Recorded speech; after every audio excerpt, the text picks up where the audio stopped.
Narito na ang balita mula sa GMA Integrated News. Halos 6 na bilyong pisong pondo ang inilabas ng Department of Budget and Management para sa pagtatayo ng mga bagong silid-aralan. Ayon sa Super Radyo DZBB, para yan sa 1,834 na bagong silid-aralan sa mahigit 200 lugar sa bansa. Sabi ni Budget Secretary Amina Pangandaman, bahagi ito ng unang batch ng Basic Education Facilities Fund ng Department of Education.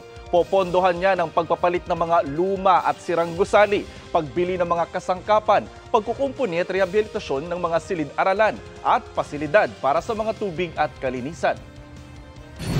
Narito naman ang iba pang balitang binabantayan ng GMA Integrated News. Ilang sasakyan ng gobyerno kabilang sa mga tineketan matapos dumaan sa EDSA busway.